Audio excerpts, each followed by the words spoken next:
Let's welcome the author of Connected, The Surprising Power of Our Social Networks and How They Shape Our Lives, Professor Nicholas Christakis. So thank you very much for that introduction and a very warm welcome. I'm interested in speaking to you today about the kinds of social networks that we human beings have been making for tens of thousands of years, ever since actually we emerged onto the African savanna, and not just the recent online variety. And I've actually spent the last few years researching social networks and how and why we human beings assemble ourselves into these networks and how they affect our lives, our health, our desires, our feelings, our thoughts, and our actions. And here's what they look like. Every dot is a person. Every line between them is a relationship between two people. And they're these intricate things of beauty. And they're so elaborate and so complex and so ubiquitous, in fact, that you have to ask yourself, why do we do this? Why do we make these networks? What purpose do they serve? What do they offer us? Why are we embedded in them? And so the questions become, how do they form? How do they work? And how do they affect us? So one way they affect us is by exposing us to phenomena that are spreading within them, from germs to ideas to emotions. And a lot depends, with respect to our own lives, on what's happening in the lives of the people around us, the people to whom we're connected. And this is one of the first images we made to study this type of thing. It's the first network map of human emotions. Every dot is a person. Every line between them is a relationship between two people. And here we color the dots according to how happy people are. So yellow dots are happy people, and blue dots are sad people, and the green dots are in between. And if you look at this image, you probably can see that there are clusters of happy and unhappy people in the network.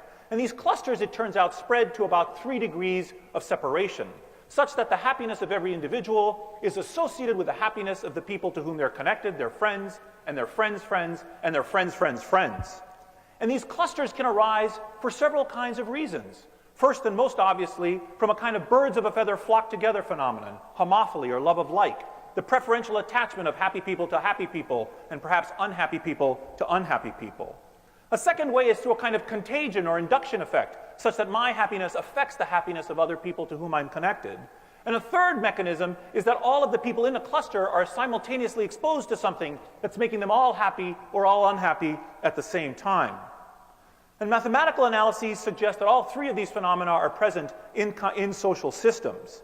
But the key point is that your happiness doesn't just depend, for example, on what's happening in your own body, on your own physiology, or on your own choices and actions, but can come to depend on the physiology and the choices and the actions of other people to whom you're connected, and even people you don't even know, such as your friend's friends or your friend's friend's friends, through a kind of cascade effect through the network.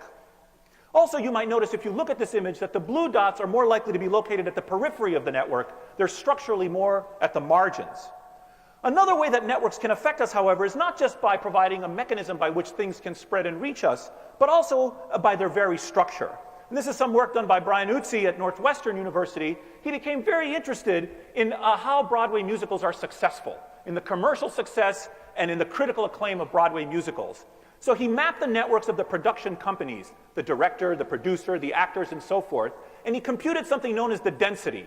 And on the far left, you'll see a little cartoon of 5 people that are in the production company and who they knew from before.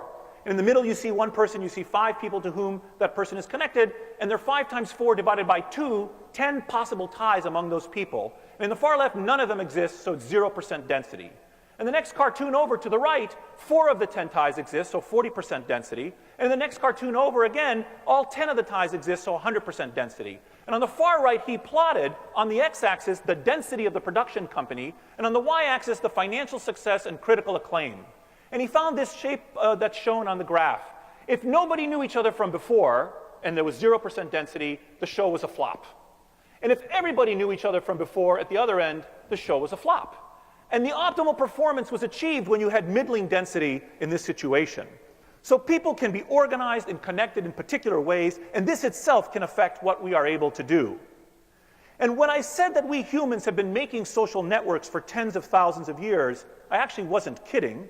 We recently mapped the social networks of the Hadza. The Hadza are a hunter-gatherer population. There are only about 1,000 of them left on the planet. Less than 500 of them live in the traditional way around Lake Eyasi in Tanzania.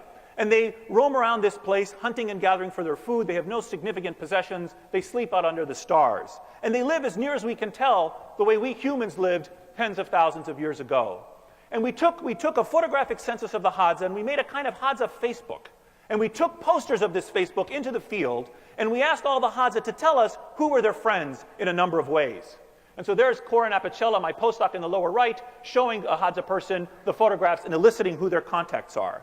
And when we mapped these networks, we discovered something that to us was very amazing. Namely, that on both visual inspection and mathematical analysis, these networks look just like ours. The structure of these social networks were indistinguishable from the structure of networks seen in modernized settings. And while we were there with the Hadza, we also measured another important property that's part of the story, namely their tendency to cooperate with each other. And now in this graph, I show the shape and color, the size and color of the dots indicates how cooperative these individuals are. Bigger dots are more cooperative people, and the yellow dots are the most cooperative, then the orange dots, then the red dots. And if you look at this image, you can see perhaps that there are clusters of cooperative and uncooperative individuals within the network. Cooperators tend to cluster with other cooperators together within this social fabric. People seem to assemble social networks so that they are connected to others who will reciprocate their kindness, and this allows them to be better off than they otherwise would be. And still other work of ours has demonstrated that there's a partially genetic basis to human social network structure. And we can begin to imagine a kind of collective phenotype that we evince, not just individual phenotypes. Still, what's the point of a connected life? How does it help us as individuals and as a species? And it turns out that networks are a resource that we can all use. They're a kind of social capital. And most people, when they think about capital, think about money. But really, capital is any stock of resources that can be put to productive use. And two further subtle ideas about capital are that in order to acquire capital, you have to know something and do something. And second, that you have to work upon the world and transform the material world. You have to introduce changes into a substance to make it yield a higher rate of return than it otherwise would. So, for example, a farm is a stock of capital. By investing skill and labor to clear the woods, one makes the land more productive, at least of fruits and vegetables and grains, than it otherwise would be. So land, especially improved land, is a form of capital. You've known something and done something, you've invested, you've acted upon the world, you've transformed the world, and now you have something that's valuable. Or take this example, you can take a tree and invest skill and effort and convert it into lumber, which is a stock of capital that can be used in ways that a tree cannot. Such as, for example, the lumber is now a reservoir of wealth. And you can use it to do new things, like make a violin, by investing still more skill and effort. And this violin can now do things that the lumber could not, like make music. So capital is a change that allows a substance to act in new ways. And that is part of what makes it a store of wealth and a source of productive power. Now, a key innovation in the social sciences, in thinking in the social sciences, took place in the 1960s, and we began to see people and their skills and talents as a form of human capital. And the chief example of this is education. So you can take this dissolute former graduate student of mine on the far left, who's a drunkard, and you can clean him up, get rid of the beer and the toothpick, into the middle, and you can invest skill and effort, and he becomes more productive than he was before. Or you can invest still more skill and effort in him and give him an education. You can change his mind.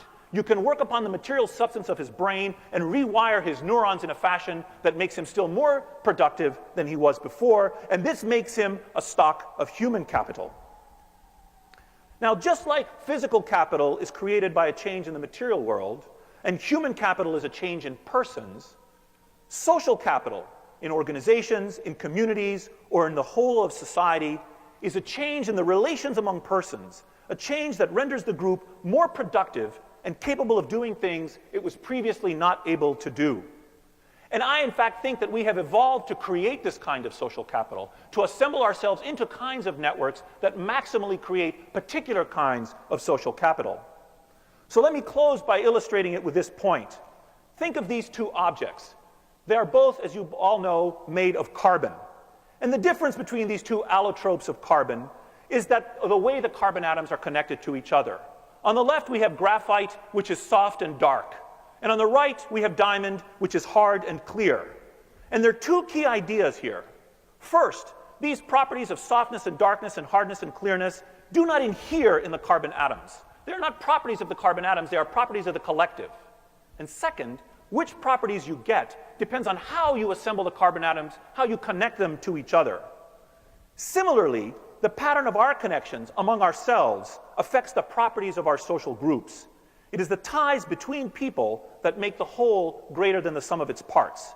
New properties, like social capital, but not limited to it, emerge because of the connections, because of the ties between people, and not necessarily because of the people themselves. Our experience of the world depends on the actual structure of the ties around us, near and far.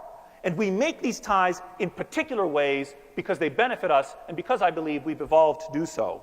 In fact, overall, I believe that we evolved to form social networks and particular kinds of social networks because the benefits of a connected life outweigh the costs. And this has been true in a way that blows my mind, at least, for tens of thousands of years. Thank you.